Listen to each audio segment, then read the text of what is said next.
President Tinubu approves immediate retirement of all service chiefs and orders appoints new officers and individuals to immediately take over.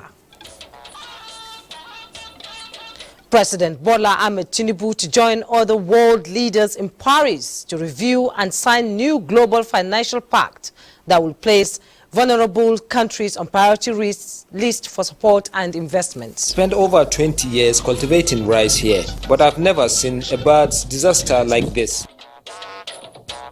Plus, farmers in Argungu, Kebbi State count losses as quail birds attack thousands of hectares of rice farms.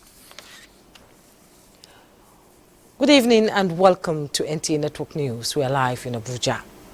I am Jummai Yusuf. Michael Olale will be reading from our Lagos Network Center. And don't forget to join us live on our website nta.ng/live, NTA News Now on Twitter, as well as other social media handles on the screen. President Bola Ahmed Tinubu has approved the immediate retirement of all service chiefs and the Inspector General of Police, advisors, Controller General of Customs. In a statement signed by Willie Bassi, Director Information Office of the Secretary to the Government of the Federation, also named new officers and individuals that will take over from them with immediate effect. Details in our subsequent bulletin. Meanwhile, foreign investors have been experiencing readiness to strengthen partnership and increase investment in Nigeria as they commend the new climate for business in the country. Correspondent Musbah Wahab reports that President Bola Ahmed Tinubu received an audience some international investors, including Microsoft co-founder Bill Gates and the president of Dangote Group, Aliko Dangote, at the State House.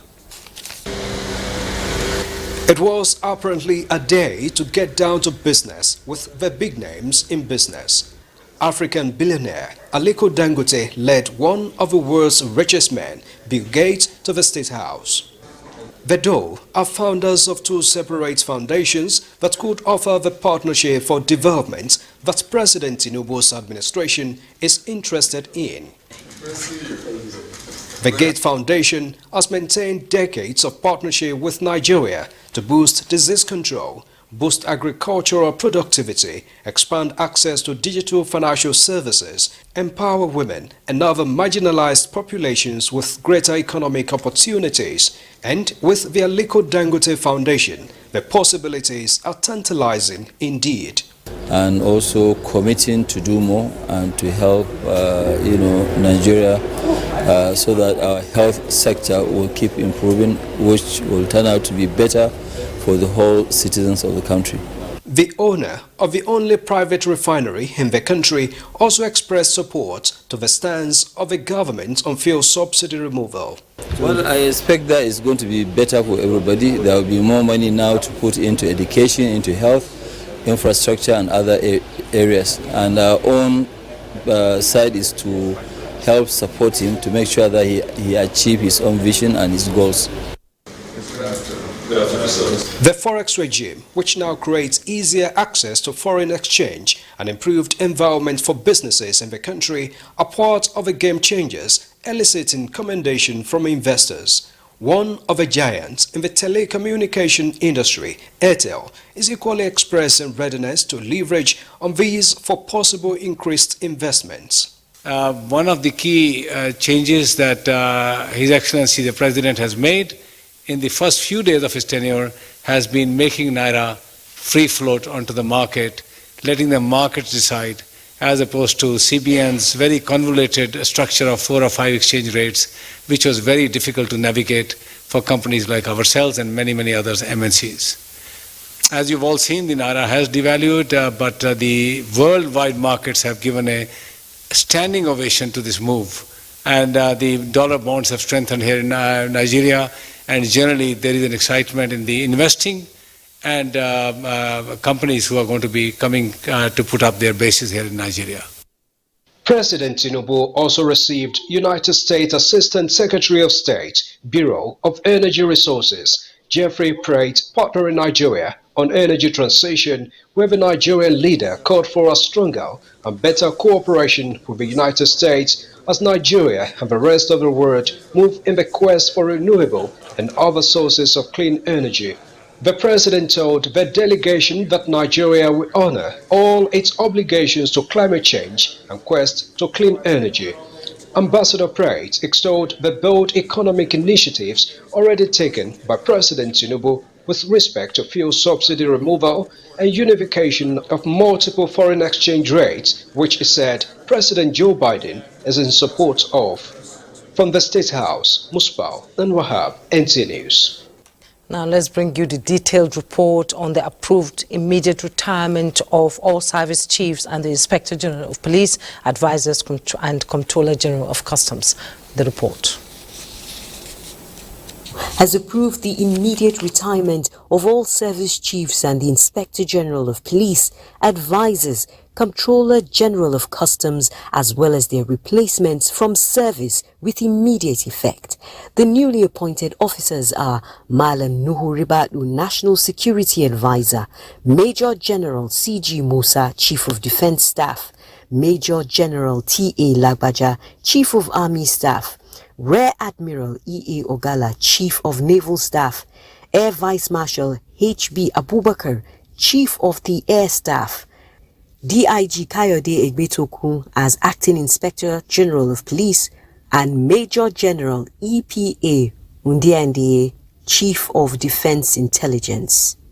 Mr. President has also approved the following appointments: Colonel Adebisi Onasonya, Brigade of Guards Commander; Lieutenant Colonel Moshood Abiodun Yusuf, 7 Guards Battalion Asukuru, Abuja; Lieutenant Colonel Awelu Baba Inuwa, 177 Guards Battalion, Kefi, Nasarawa; Colonel Mohammed J. Abdul Karim, 102 Guards Battalion, Suleja, Niger; and Lieutenant Colonel Olumide Akingbe Sote, 176 Guards Battalion, Gwagwalada; Lieutenant Colonel Olumide Akingbe Sote, 176 Guards Battalion, Gwagwalada.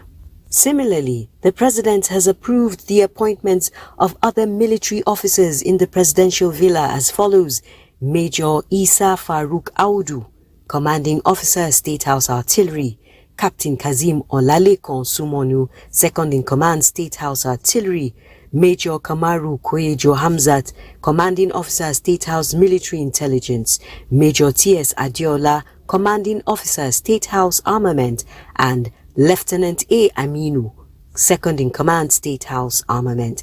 Mr. President has also approved the appointments of 2 additional special advisors and 2 senior assistants: Hadiza Bala Usman, Special Advisor, Policy Coordination; Hannatu Musa Musawa, Special Advisor, Culture and Entertainment Economy; Senator Abdullahi Abubakar Gumel, Senior Special Assistant, National Assembly Matters, Senate; and Honorable Olariwaju Kunle Ibrahim, Senior Special Assistant, National Assembly Matters, House of Representatives. The President has also approved the appointment of Adeni Bashir Adewale as the Acting Comptroller General of Customs. It is to be noted that the appointed service chiefs, the Inspector General of Police and the Comptroller General of Customs are to act in their positions pending their confirmation in accordance with the Constitution of the Federal Republic of Nigeria. In the meantime, President Bola Ahmed Tinubu will Thursday, June 22nd, join world leaders in Paris, France, to review and sign a new global financial pact that places vulnerable countries on priority list for support and investment. The summit becomes necessary following devastating impact of COVID-19, climate change, energy crisis.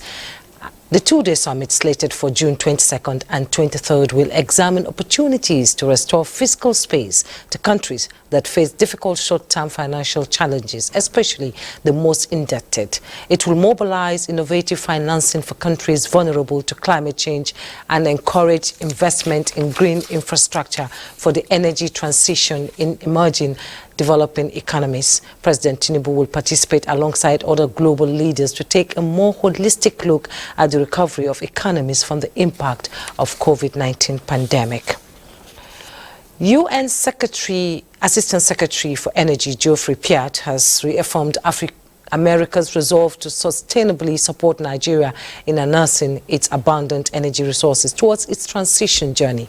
To deepen the collaboration, he called for the creation of United States-Nigeria Strategic Dialogue on Energy. Lydia Samson reports that this was during his visit to NNPC Limited. With ongoing war by Russia still ravaging the Ukraine, Geoffrey Piat says the U.S. sees opportunities in Nigeria's oil and gas that can be harnessed through collaboration between Nigeria and the United States of America. He applauded President Bola Ahmed Tinubu for a remarkable start, especially in the oil and gas energy industry. We're thinking in the same direction, and again, I want to highlight this as an element of President Biden's commitment to our relationship with your government and our determination to be your preferred partner on these issues. Permanent Secretary, Ministry of Petroleum Resources, Ambassador Gabriel Aduda, urged the visiting envoy to support Nigeria in the area of technology. Aduda says Nigeria is ready for a just and equitable transition, leveraging gas as its destination fuel. Going forward, we will want to work with your team to see how we can very quickly push the domestication of usage of gas, as an alternate fuel, and then not only in our houses, in our automobiles, but also in our decade of gas agenda. Group Chief Executive Officer NNPC Limited, Mele Kyari, commended the U.S. intervention in supporting Nigeria's reduction of emission. And also, going forward, this country being a very populous country, 70% of our population below 30, and enormous undersupply of energy, it's the perfect time for the United States to help us and support us, either by accessing technology, financing, as we continuously make. For the two regulatory agencies, the Nigerian Upstream Petroleum Regulatory Commission and the Nigerian Midstream and Downstream Petroleum Regulatory Authority, Nigeria will key into global directions in the operation of the upstream and downstream in a cleaner manner that will prioritize the environment. This necessitates the monetization of flared gas and decarbonization, as well as putting in place industry-friendly regulations. In Abuja, Lydia Samson, NTA News. And reports just reaching us indicate President Bola Ahmed Tinubu has approved the immediate dissolution of governing boards of all federal government parastatals, agencies, institutions and government-owned companies in the exercise of its constitutional powers and in the public interest. The dissolution does not, however, affect boards, commissions and councils listed in the third schedule, part 1, section 153, subsection 1 of the 1999 Constitution of the Federal Republic of Nigeria as amended. In view of this development, and until such a time new boards are constituted, the chief executive officers of the parastatals, agencies, institutions and government-owned companies are directed to refer matters requiring the attention of their boards to the President through the permanent secretaries of their respective supervisory ministries and offices. Permanent secretaries are directed also to route such correspondence to Mr. President through the Office of the Secretary to the Government of the Federation. Consequently, all ministries, departments and agencies are to ensure compliance to the provision of this directive, which took effect from Friday, 16th June 2023. In a statement by the Director Information Secretary to the Government of the Federation, Willie Bassi, permanent secretaries are particularly directed to inform the chief executive officers of the affected agencies under the supervision of their respective ministries and offices for immediate compliance. Now, about 75,000 hectares of dry season rice farms have been attacked by quailer birds in Argungu, Kebbi State. An estimate of 100 farmers have lost their farms already, while the birds are still raging. Correspondent Abubakar has the report. Quailer birds in their thousands began to attack the farms over the weekend, ranging through dry season rice farms estimated to be about 75,000 hectares. The destruction on the major fields of the Argungu Fadama has affected rice production in the area and by extension the country. Many farmers are still counting their losses. We are in serious problem. Apart from high cost of fuel price and fertilizer, here are the quailer birds. One cannot eat his breakfast at home. If not, the birds will eat all his rice field. I spent over 20 years cultivating rice here, but I've never seen a bird's disaster like this. No matter how you push them away, they keep coming back. As you can see, we have to harvest before time to minimize loss. The birds are too much, just too many. They are flying in thousands, and by the time they landed on a rice field, within few seconds they will finish it all. This is not the first time the birds are attacking, but compared to previous attacks, this is worse. They are calling on the government to come to their aid before they lose the entire farms. In Argungu, Abubakar, NTA News. It's cropping season, and in its annual support to farmers, Gombe State government has procured 4,800 metric tons of fertilizer for sale to farmers at subsidized rate of 19,000 naira per bag. Emmanuel Akilia reports that the farmers are happy with the gesture, which is an encouragement for them to ensure food security in the state and the country. Nigeria is blessed with vast arable land suitable for agriculture, and this advantage is matched with the population of the people who are committed to agricultural productions. And now the government is supporting the farmers with subsidized agricultural inputs such as fertilizer and seeds in Gombe State. This fertilizer is subsidized by 25%, so it's getting to the farmers at 19,000 instead of about 27,000 or so that government used to buy it. So we shall give it to them, and I hope to get to the correct people. This is a welcome development to the farmers as a boost towards ensuring that they provide food for themselves and for the economy of the country to grow. The subsidy by the government is a welcome development.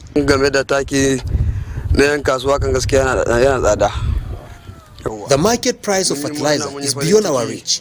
We appreciate the subsidy by the government. Besides the challenges of agricultural inputs such as fertilizer and seeds, the farmers face other challenges like quilla birds and pests that have reduced their yields over the years.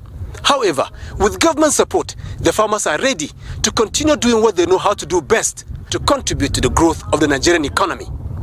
In Gombe, Emmanuel Akila, NTA News. We pause now.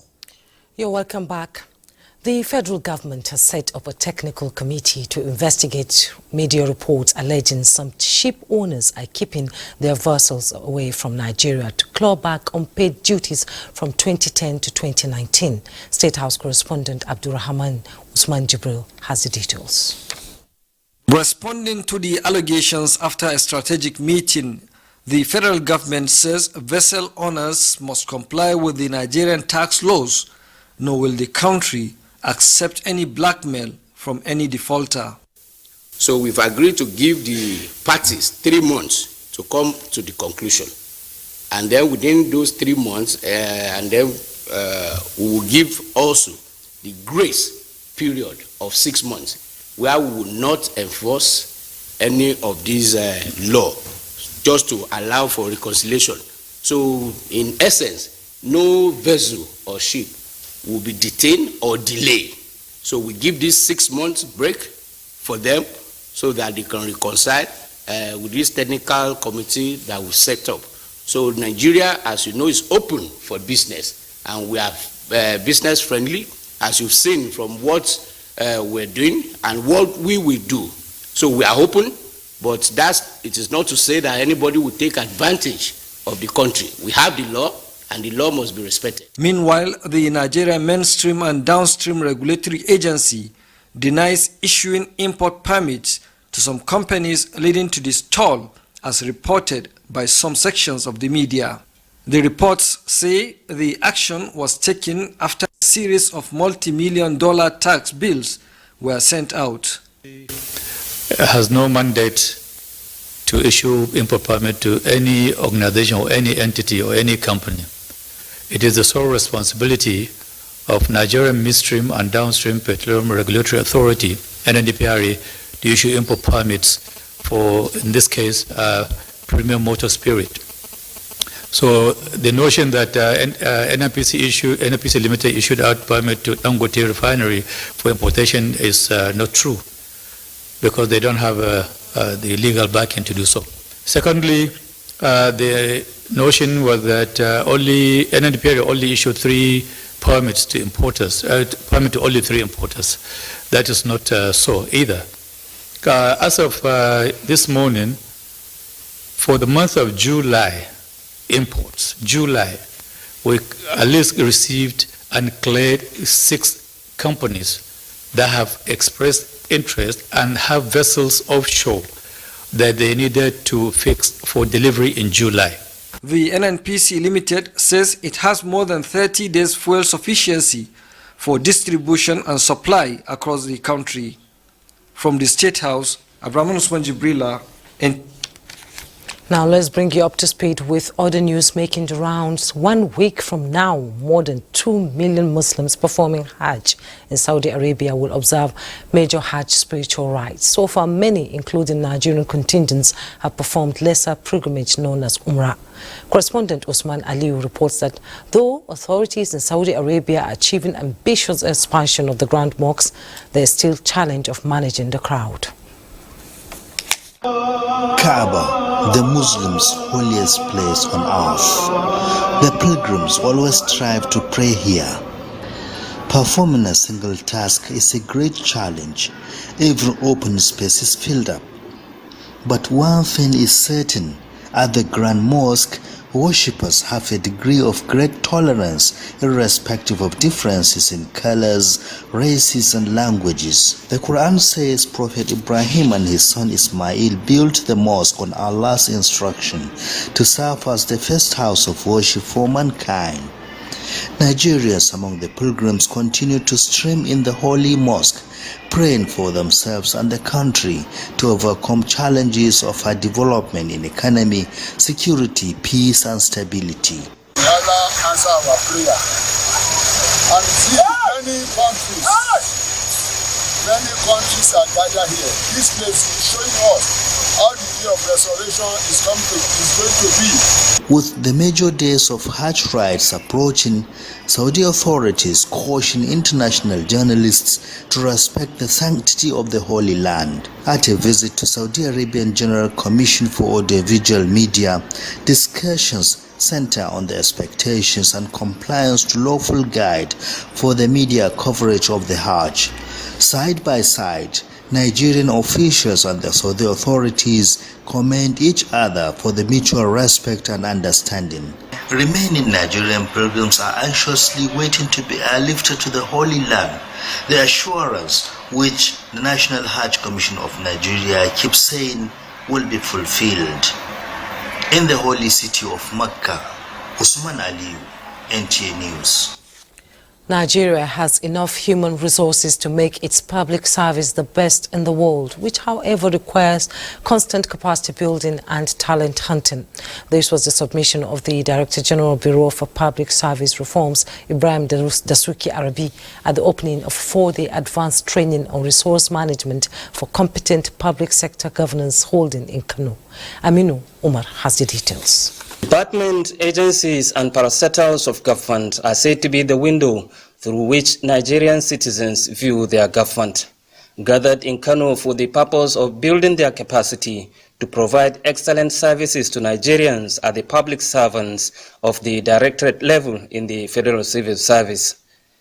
They are here to cross-fertilize and share ideas on how best to deliver their mandate in tune with the renewed hope agenda of President Bola Ahmed Tinubu. I believe by this training, at the end of the day, it will equip some of us on how to be better managers of time, better managers of resources, and what have you.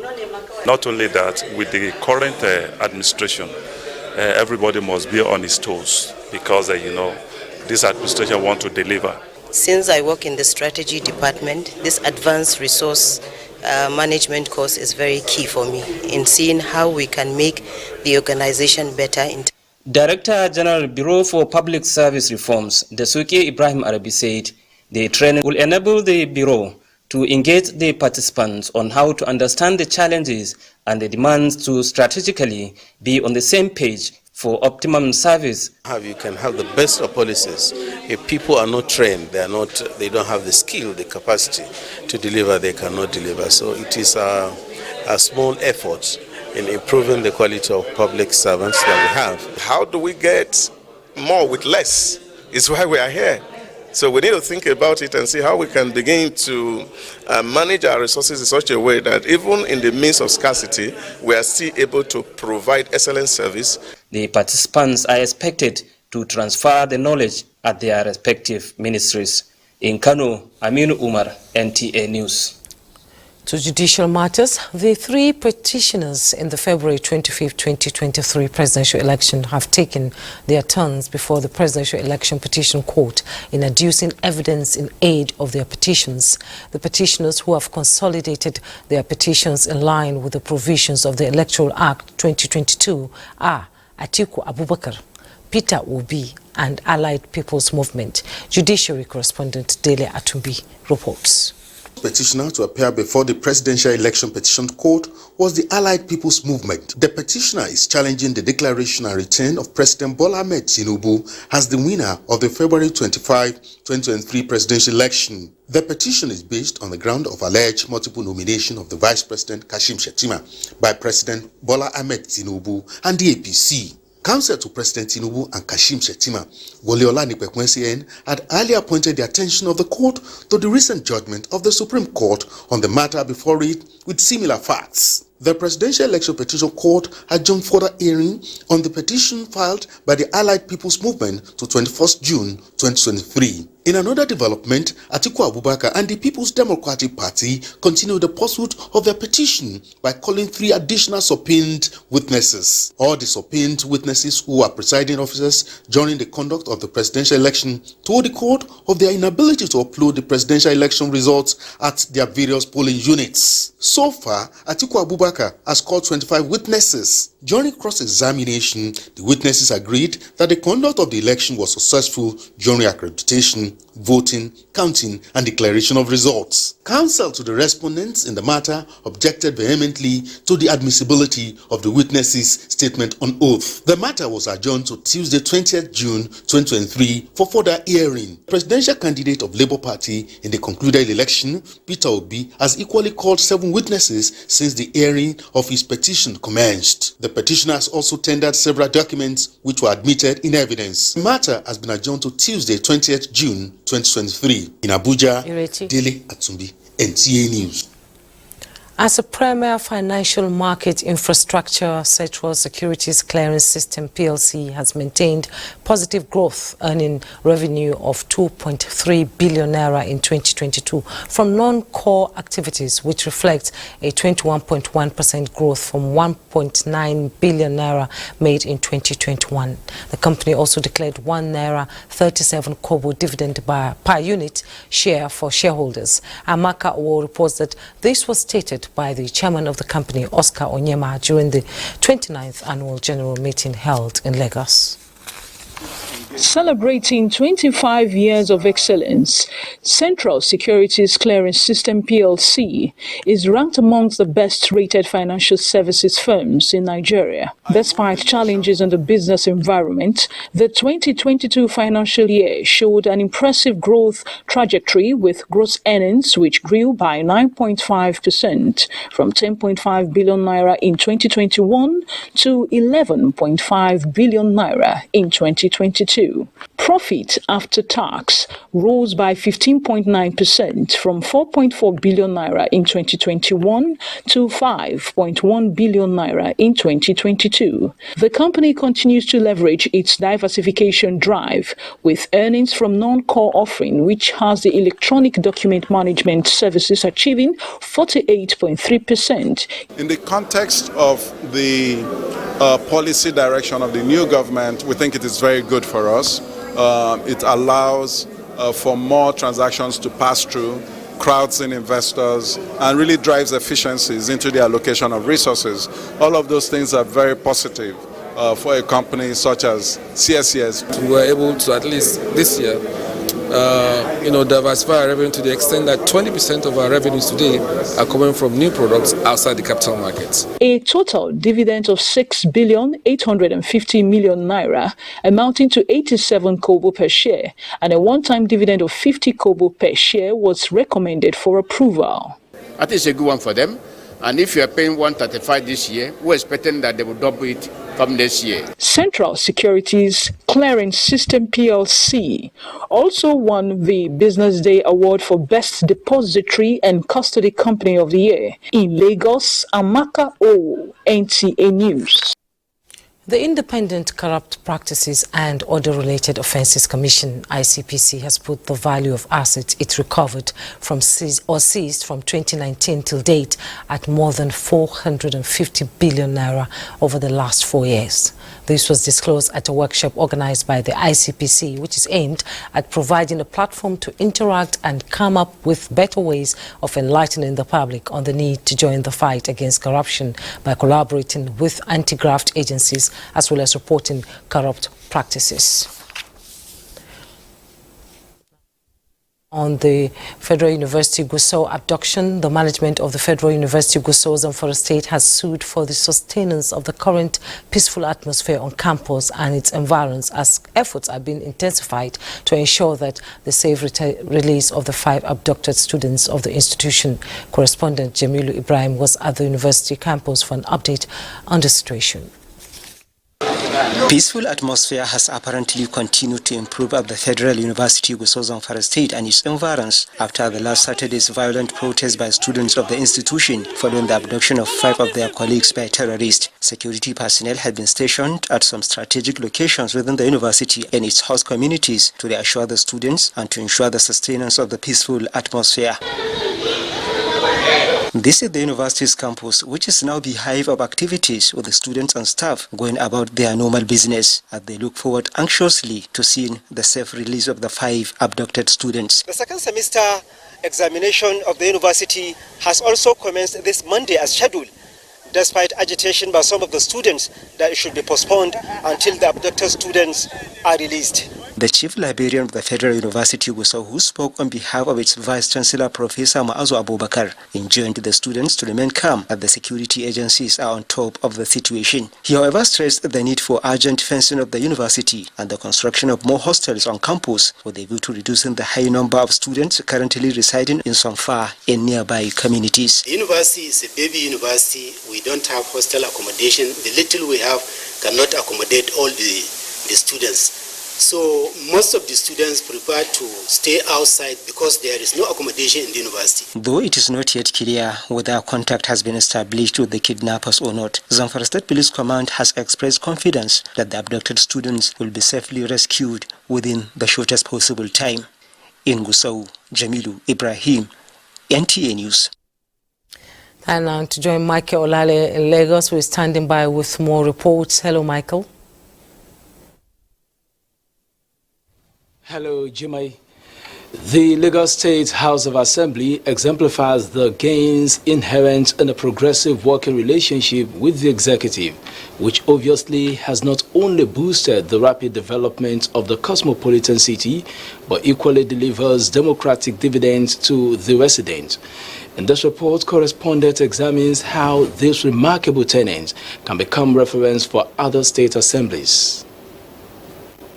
To democratic governance in 1999, the Lagos State House of Assembly has demonstrated to be a partner in progress in successive government's agenda to boost the economic status of metropolitan Lagos. The eyes have it.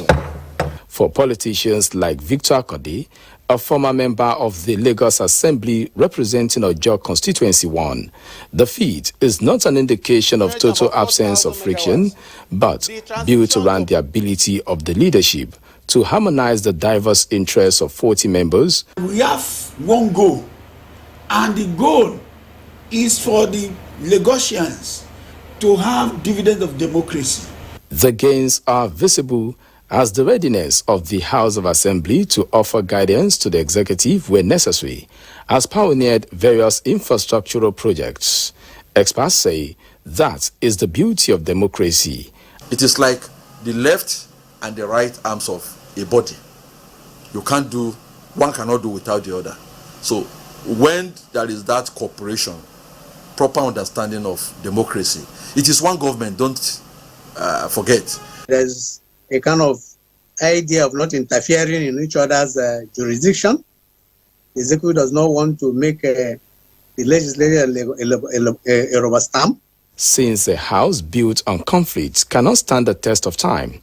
It is the recommendation of experts that better synergy between both arms of government is the way to go in delivering the dividends of democracy. With its ambitious sustainability agenda, Airtel Nigeria, one of the leading telecommunications network provider in the country, is aligned with the government drive of uplifting the underprivileged and the needy in the society through the company's humanitarian program tagged Airtel Touching Lives. Dana Jale will tell us more of the company's noble gesture. Focusing on adding value to its consumers' lives and community development, Airtel Touching Lives initiative is a flagship program aimed at empowering the vulnerable people across the various communities where it operates. Touching Lives. Management of the digital mobile telecommunication giant says the gesture is open to the public through a reality television show which allows them to nominate people that have suffered losses, communities and underprivileged persons, or people with special needs by sending SMS to a unique short code 367 or email to touchinglives@ng.airtel.com. At the heart of everything that we do as Airtel Nigeria, as a company, is the commitment to improve our environment and support everyday Nigerians with what matters most to them, their well-being. Prosperity for a few is never sustainable. We need prosperity for all. The Governor of Lagos State, Babajide Sanwo-Olu, who commended Airtel Nigeria for the laudable initiative, encouraged private organizations and well-meaning Nigerians to emulate the gesture by joining hands with government at all levels to work towards achieving a better society. Nobody claps with one hand. We all need ourselves to be able to take the next person and the next person out of poverty, and it's only by doing that that we can begin to build an inclusive, community that we all will be glad of. So far, more than 600 schools and families who have been affected by one disaster or another have benefited from Airtel Touching Lives initiative in the last 7 years. In Lagos, Diana Ajale, NTA News. Do not forget to follow this news broadcast. You're welcome back to NTA Network News, and Musa Abubakar is here with business news. Hello, Musa. What's trending? Well, let's find out. Stakeholders across Africa are of the view that the continuous investment in Afrexim Bank is an investment towards the economic rejuvenation of the continent. This is as the bank has invested more than $100 million in the continent and celebrating 30 years of strengthening the continent's economy. Today, the Pan-African Payment and Settlement System is up and running, which will save the continent $5 billion in intra-African transfer charges. It will also expedite and enable payments for intra-African trade in African currencies. It is now possible for a Gambian to buy Nigerian urea fertilizers using Gambian dalasi to purchase naira. For a young Ghanaian to pay for holidays in Seychelles using Ghanaian cedi. And for a small farmer in rural Zambia to stream her favorite Nollywood movie, paying for it in Zambian kwacha. And the time will come when we will be reducing our national debt because we will be pricing our infrastructure projects in African currencies, in our own currencies. By investing in Africa Exim Bank, we're all investing in our own growth, in the growth of our balance sheet, and in the development of our respective countries. Now, a decision by the Central Bank of Nigeria to remove saving withdrawal limits on domiciliary accounts has been applauded by stakeholders in Nigeria. Economists say the move will continue to boost confidence in the foreign exchange market as the Apex Bank continue to engage with stakeholders in a bid to implement ongoing reforms. Overall, I think it's welcome. As I said, it will boost a lot of people's confidence, and is also likely to incentivize, as I said, more remittances. We expect to see more remittances flowing through the formal channels, because a lot of remittances tend to go through the informal channels as a result of these restrictions. But with the restrictions now lifted, we expect to see more remittances flowing through the formal channels, and ultimately more liquidity in the forex market. And now to the capital markets. The bulls struggle to lay hold on the equities market in Nigeria this Monday as investors envisage a positive week. The NGX all-share index appreciated to 59,016.12 basis points. Market capitalization advanced to 32.124 trillion naira. Investors exchanged 892.954 million shares valued at 11.147 billion naira in 9,274 deals. Jais Bank, Sterling Bank, and Universal Insurance were the toast of investors as they topped the market chart in terms of volume of traded shares. That's business news. The news continues after the break.